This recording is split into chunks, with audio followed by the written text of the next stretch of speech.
Hi, this is Dan Jurgens, and if you want to have a good time, keep listening to the Krypton Report.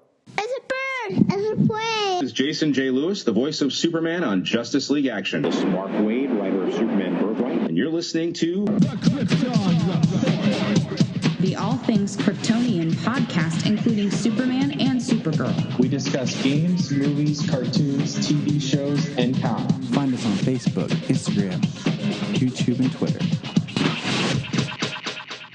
Happy Black Friday to everyone out there. Yes, as the recording of this, it is that glorious holiday that the Teen Titans Go. We're very excited to celebrate that we had to watch a cartoon about Starfire learning the true meaning of Black Friday. For all those who are like, man, on Black Friday, what is there to, how do I celebrate? Well, you can go shopping. You can watch Teen Titans Go, like I've done a lot today, is trying to entertain my children. Or you can podcast with your friend. So that's what I chose to wrap up my Black Friday with, is podcasting with a friend. And that friend would happen to be the great, the powerful Mr. James Cole. Well, 2 out of 3 isn't bad. What? You're not Mr. James Cole? You weren't shopping. You didn't shop, right? No, I didn't even shop online today. You know why? Because most of the stuff I wanted to do, I'd already You watched Teen Titans Go, and now you're podcasting. Yeah. 2 out of 3. You didn't shop today. I didn't shop today. Well, unfortunately, I did, but I only went for one thing, and I just stopped, and it just happened to be on Black Friday, and I just figured, what the hell? Because I don't go shopping on Black Friday. I don't go to stores. Usually, see, what was it? Wednesday night, I was going to go out because we need a couple things around the house. But by the time Jeannie got home with Sully, I said, is there anything that we definitely have to have? Because I'm like, I'm not going shopping on Thanksgiving, even when places are open. And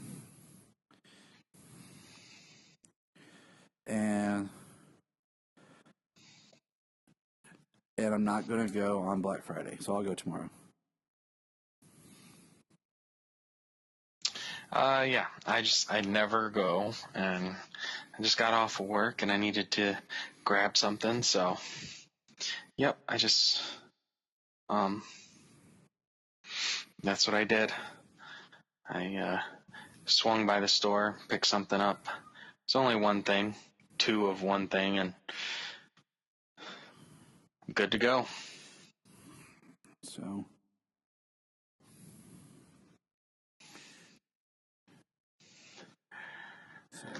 But yeah, what's the reason why we're doing this is to finish up Man of Steel number 6. The Man of Steel number 6. Yeah. Return to Smallville, the epic conclusion. So that is what we're going to start with, or we'll conclude with. Did you read Action? Yeah, I have 1027 here and Batman, Superman. Let's do that, and then we'll conclude with The Man of Steel. So let's start with Action 1027.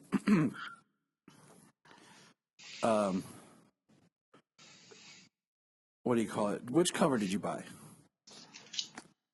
Just the regular John Romita Jr. cover. I had to get the variant. Well, unfortunately, on the, I could have switched it out. I didn't look. On the order form, the subscription form online, normally they have the variant covers on there, but didn't have too many variants on the sheet this time. My guy always pulls me which one he'll think I want, based on if it's Superman, like artwork and stuff. And if I want the variant, I just I grab it off from my pool and just switch it. Oh yeah, they let me. They'll switch it. No, they'll switch it. No problem. There's no issue there. I hated Romita's art for this cover. Like one person I saw online was like, it looks like Superman has a clubbed hand.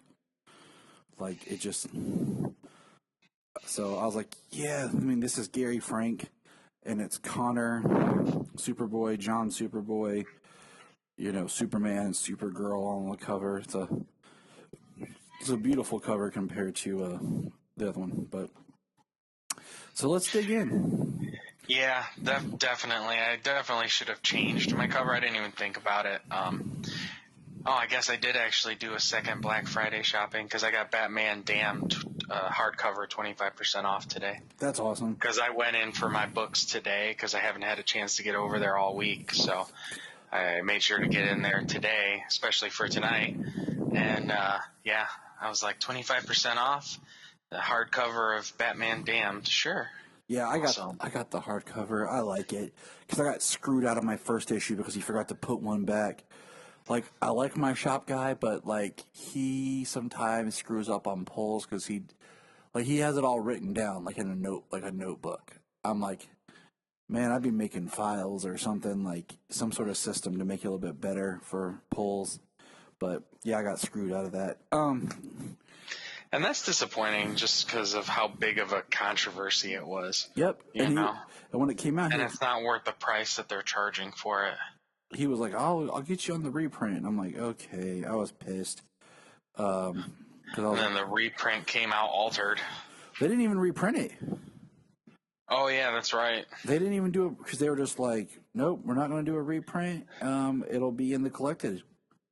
So, and of course, digital, they changed and stuff. So, yeah, it was altered for the It was, and it's sad. But let's get into Action 1027, our second to our last Bendis book. It feels like he's been there forever, you know? But 28 books, and plus the miniseries. But once again, it opens with like a desktop. You know, I really like that kind of theme that he's had in every issue of Action. Like someone's computer, workspace, you know, and we're sitting here, we're at the Metropolis FBI. Lois is there. And in the one panel in the middle where she's like blowing air, it took me a minute because it looked like she was shooting light from her mouth. She was like, I was like, yeah. I was like, okay. I had to take a double look at it, and then I was like, oh, it says puff. Okay. Yeah. But it was neat. You know, the next page, you know, when it says, Supergirl, Superboy, Brainiac 5. I was just like, yeah, we really need to give Connor his own moniker. And I'm not going to say what it is, but I think Brian actually came up with probably the best kind of name to give Connor to be his own character.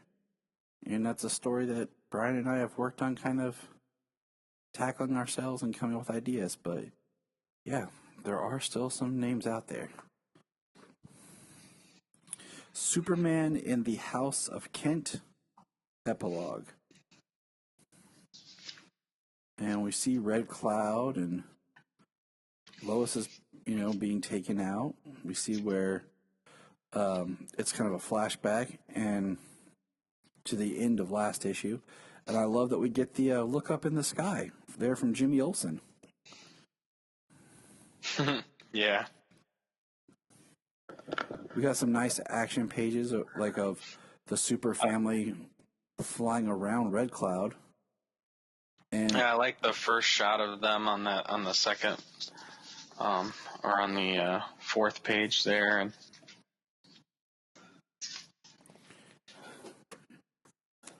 yeah, it's a lot of action panels. it is.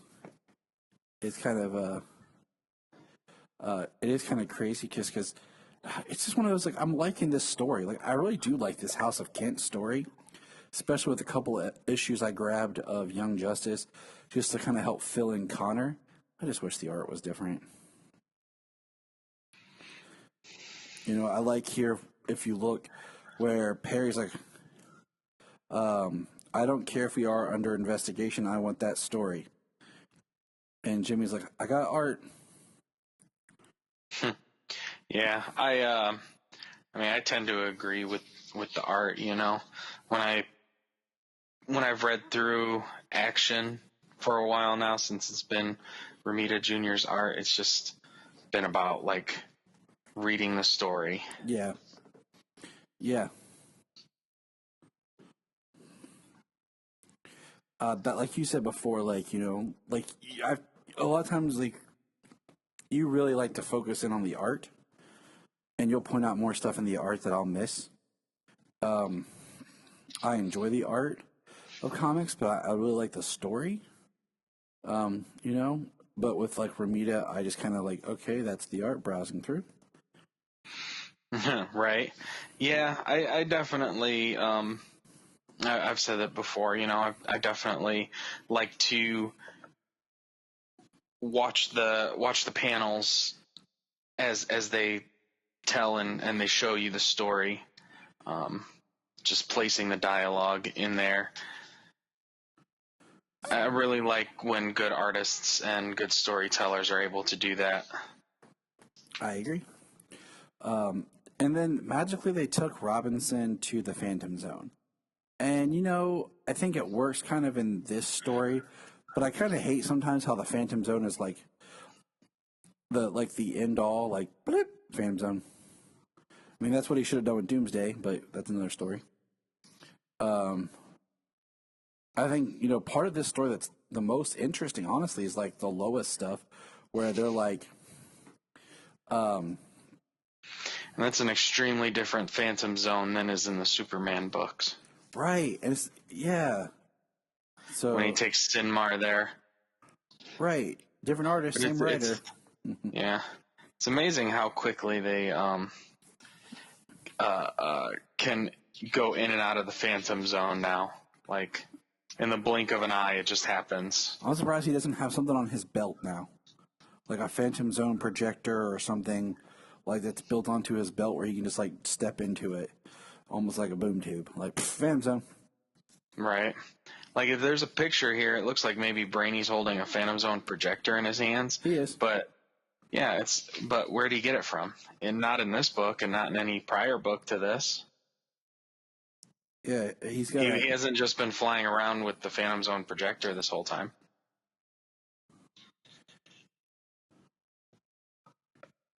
He says, "Brady, you got a way to trap her like the way we did the parachute." He's got like a orb, like just a pinkish orb.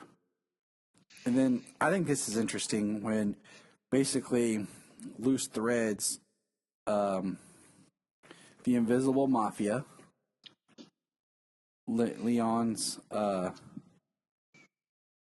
you know, the FBI, she puts together that basically Leon was from another Earth.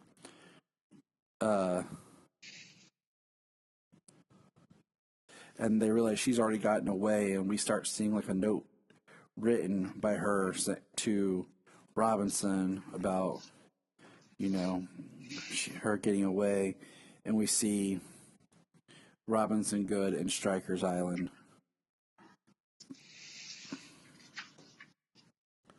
And Superman, the Super Family flying around.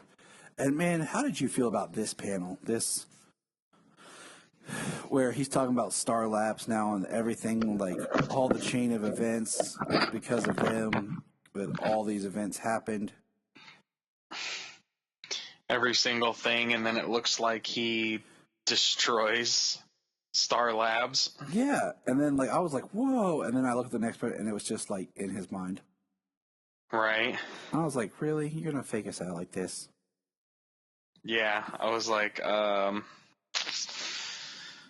don't know. I was like, you know, sometimes Superman, like, I don't know. So Normally we've seen it before, but it's usually because he's like under some sort of influence where he envisions demolishing something like this. So what do you think about the next page where Brainiac like whispers something to Supergirl? What do you think he's telling her? Or we can't talk about it because this is a family show. Well, that they do have a past. I don't know. I mean, he says she's going to come to the future, so wonder what Brainy knows. You know, Yeah. because this isn't like the future hasn't happened for him yet. So makes me wonder what he knows, or what he tells her. You know, because I don't know if, to my knowledge, I don't know if Legion is continuing or if that's ending. Right, and I can't keep up with this Supergirl's continuity. I tried. I got lost somewhere in the shuffle. But I do like that he says goodbye and calls them the House of Kent. You know, even like Kara, like she's part of the House of Kent. You know, not the House of L, House of Kent. Yeah. And then I love this. Smallville. Did you hear, Mom? The emergency word. Let's go. Like how it says let's, and then when they say go, they're all descending. And I mean, I just feel like this would be an amazing shot, like look of the four of them coming down into the Daily Planet with a better artist and perspective. Oh, yeah. Absolutely. So you hardly ever get to see this many, these many Kryptonians together. You don't get to see the super family together that often. Exactly. I like how she says, this is more of a Clark thing, but it's a Superman level emergency. The FBI left the building, blah, blah, blah. Nope, we were just informed we have a new owner. Is it Lex Luthor? Worse. Jimmy Olsen now owns the Daily Planet. Superman's boss, Jimmy Olsen. Yeah, that's funny. And I'm like trying to remember like where Jimmy is in this story. Like, isn't the rich thing a storyline that he inherited the money from his parents back in the New 52? Yeah, but I haven't kept up with. His parents were super rich. Yeah, and he was like cast out for wanting to do his job, and so. Well, I never read the Jimmy Olsen book. I didn't either. I feel like we should have now. Right? Now we got to go back and get 12 issues of Jimmy Olsen. Now, did you read Batman Superman 14? I did. It was good. Are you going to, real quick, I'm looking forward to reading the Challenge of the Super Sons, going back to a young John Kent and Damian Wayne. Oh, heck yeah, I'm going to buy that. I'm going to, I still buy the digital. I bought it, but I haven't read it yet. The Man of Tomorrow, Superman Digital First series. I've really liked that series. It's like my most highly recommended Superman book right now of what's currently being made. And everyone's always like, "Oh, where can I get this?" I'm like, "It's the digital series." Like, is it on DC Universe? No, it's the digital first series. Like, sadly, it is not on DC Universe.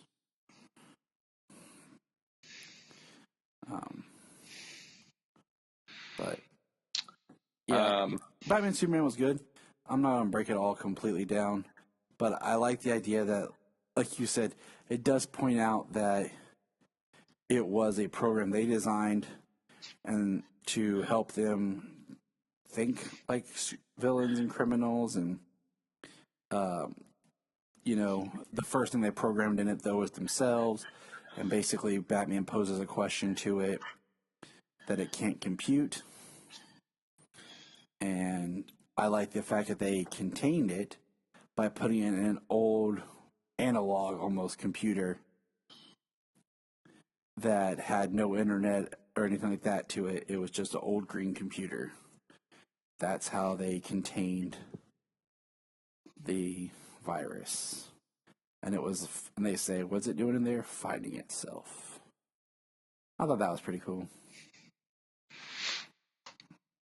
It's kind of cheesy how it ended, I feel. I mean, I feel like all these stories, like after you read so much, like they build up, and I feel like comics anymore have a hard time delivering on the final issue of a story. Well, I think everybody's always expecting such a a grand ending to every storyline. It's like, well, sometimes it's just a nice little happy ending with because the computer program is, beware villains, like it's doing its thing, being a hero, kind of figuring itself out, and then they go off on this note where the Batcave is trashed, and everybody's like, I gotta go. Steel, Batwoman, and Superman ditch Batman in his trashed Batcave. I like seeing Steel and Batwoman. Well, Yeah, they were an awesome addition to this, and you don't see enough Steel, that's for sure. You don't. He's a super family member, in my opinion. Like, he should be along for the ride. And he's not the House of Kent, but he's a super family. Steel is a member of the super family. He's not a House of Kent family member. He's not of the House of Kent, but he still belongs in the super family, in my opinion. Oh, totally. I love Steel. Like, I watched Reign of the Supermen the other day, and like just his addition to that is one thing I really like about it, because I feel, and I always feel like he kind of represents Superman's ideals of the fact of, he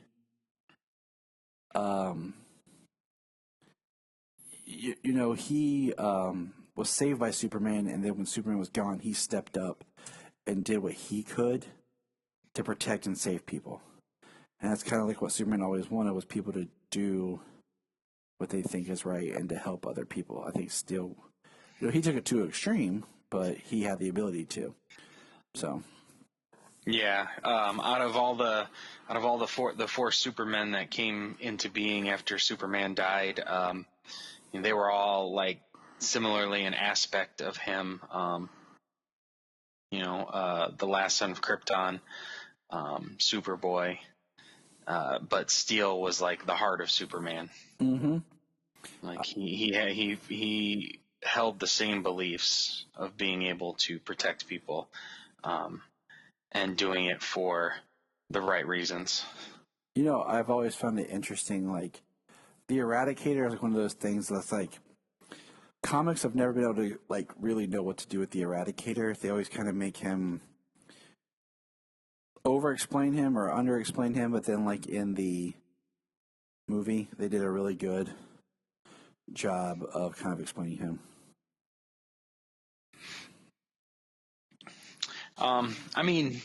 They boiled him down to a hard light hologram. He was a computer program designed to protect Cal. Yeah, it was awesome. It made sense. Mm-hmm. Made up so much sense. But all right, so Batman Superman's been a pretty good book. It's kind of been off. Like, I don't know. Sometimes I feel like it's very hard to write Batman and Superman together on a continual run. Because it's just kind of weird, but I enjoy the book. I like it. I like the idea of like, instead of always being an ongoing series, just kind of make it like mini-series. Because think about when this run started. Like, the first of it was that Batman Who Laughs storyline, where he had the like infected the Secret Six or whatever, and then it changed, and yeah. But all right. Yeah, and the who they could trust kind of came at the end of another book. I'm thinking it was the Price crossover, maybe, with Flash and Batman. And Superman was at the end, joining Batman in the cave at the end. But I remember that, and it was like the launch of that storyline. All right. So it is time, James, to venture back to the 80s, to The Man of Steel, Epic Conclusion, number 6. Let me pull this out. So, it's called The Haunting, and Superman is flying back to Smallville, and let's just remember that he's been Superman now for like 5 years. Okay, and I do think it's interesting that in this series, like, I always thought like Clark Kent kind of had the messy hair, and Superman always had more of like the slick back hair. And in this, Superman's hair is like a little puffy, messy, and Clark Kent's the one with the slicker back hair, as Pa said in issue 1.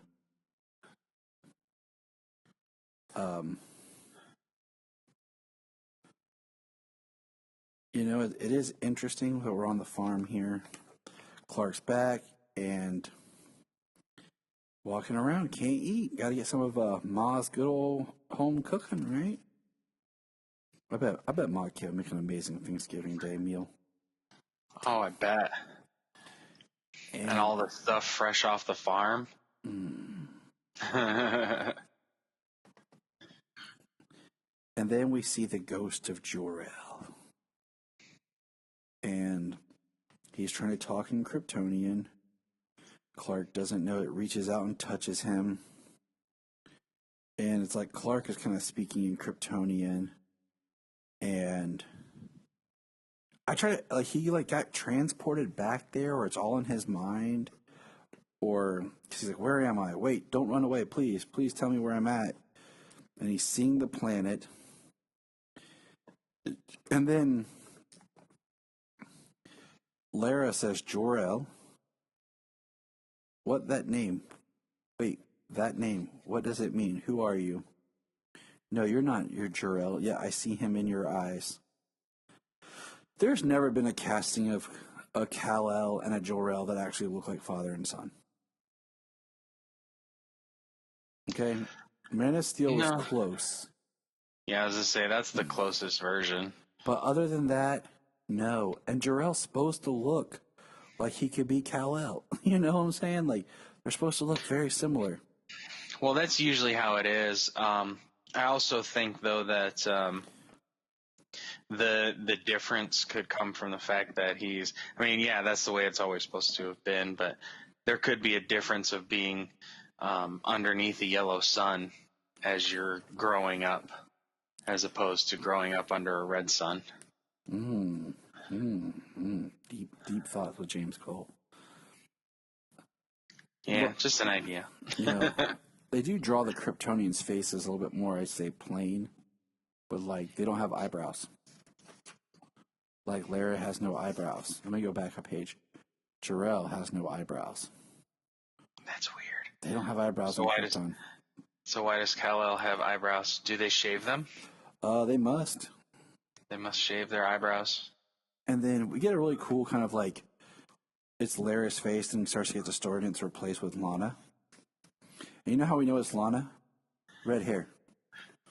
One of those things that really help us identify the character, hair color. Yeah.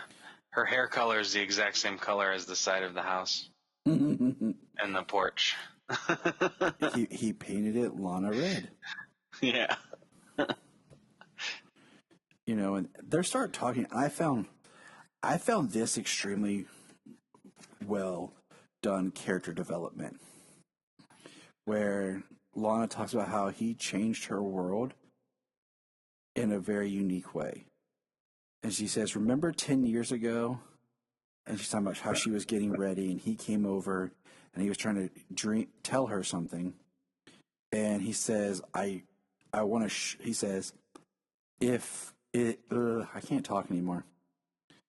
The best way I can show you is if I just show you. James, if you were ever a superpowered man and you wanted to show your woman, just do something. Don't tell her. Just do something, okay? And, she... Oh, there's my sneak preview for the George Perez, Greg Porter Wonder Woman series inside my comic here. Coming November 6th. 1980 what? 6. 1986. All right. I was a year old. I could have picked it up off the rack. And basically she tells him how he opened up this change in her, this world, and then he was gone. Like, she knew he would never be hers, gone from her life. And, Clark was too dense to ever realize how she felt about him. She said, you kissed me like a brother kissing his sister, and you were gone. Gone from the front porch of my aunt's house, gone from Smallville, gone from my life. And everything that good was gone with you. And he's still like, I don't understand, Lana. Hoity-doity-doity. Right? Completely oblivious to Lana being in love with him still to this day at 28 years old. You know, and she's like, you wanted to share a strange and wonderful secret with me, your closest, oldest friend. Instead, you tore open the seams of my life and left me empty, Clark. You opened a door to me, Clark, the door that leads out into the whole universe. And then you closed it again, forever. She said, I realized you could never be mine. All my life I loved you, Clark. But in that moment, that morning, you were taken away from me. Because you can never belong to one woman, Clark. You are Superman, and Superman belongs to the world. So how does this Lana feel when he marries Lois? Son of a... Right?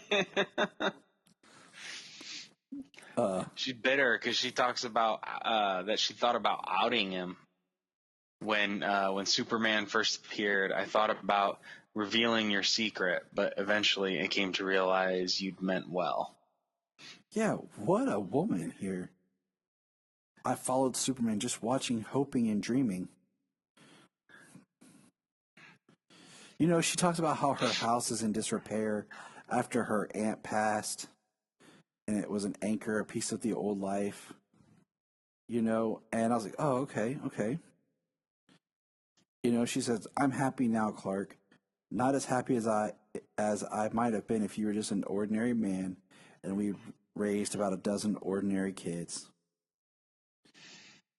And she talks about how, and I'm like, okay. That's a ridiculous family. So Clark, so the next part, this is a really weird transition, like out of love. And so she's touching his face. And then the next page is him walking as Superman in his costume in the field with out of love, showed me out of love. This Lois Lane gal, sweet on her son. Life, you know, it's like these things in his mind. And now he's, you know, he's thinking of Lois and what Lana said. And he says, Superman belongs to the world. But which world? All these years I've questioned, who am I? Where did I come from? Mom and Pa found me 28 years ago. He goes back to where the rocket ship was supposed to be. It's gone. Then he sees the Jor-El ghost again. And Mom and Pa pull up. Pa gets his shovel and hits the Jor-El ghost, and the shovel goes away. Yeah, and they go so far as to be like, the wood protected you from being electrocuted. The wooden handle saved you from electrocution. Yeah, they gotta over-explain everything. And, you know, Superman's like, I gotta think. And I'm like, okay, he's flying to the Fortress of Solitude. A lot of exposition of him rolling on stuff in his mind, you know.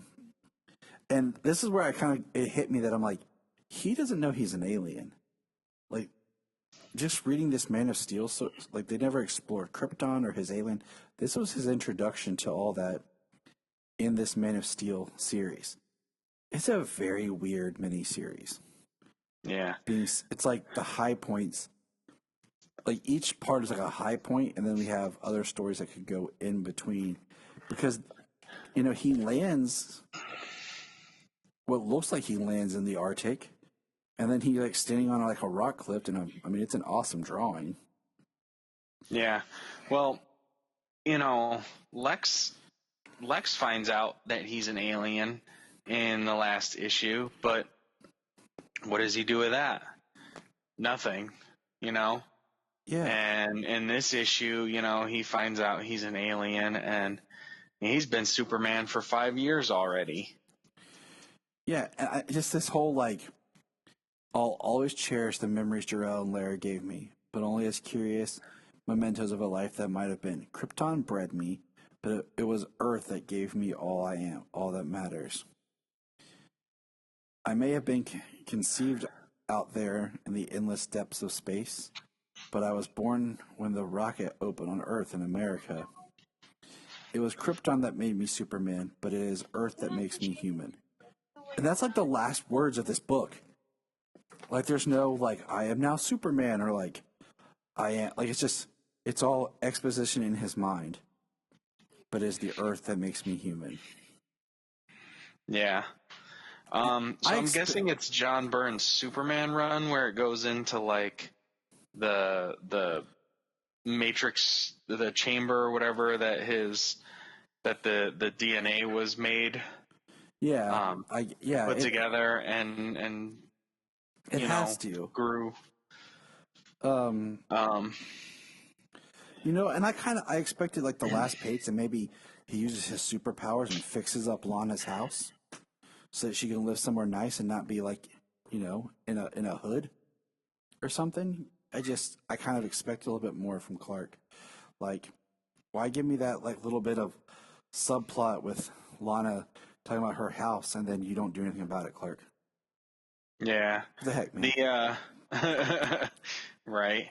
I mean, I did kind of like just at least reading some of that heavy thought, heavy exposition from Superman, that how he was like basically downloaded with so much knowledge and information and alien information that it took time for it to be sorted out in his head while he was flying. And he came to realize what all of it meant. I mean, that's cool, but I would have liked a little bit more like, I don't know. It's a different way of writing. It's a different structure.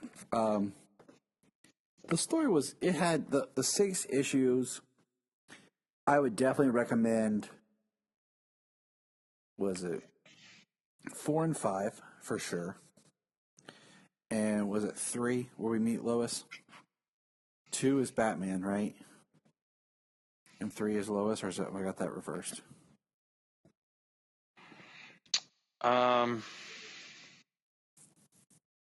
Crap. Now I can't remember. Yeah, I have them over there on the shelf and I just can't get to them.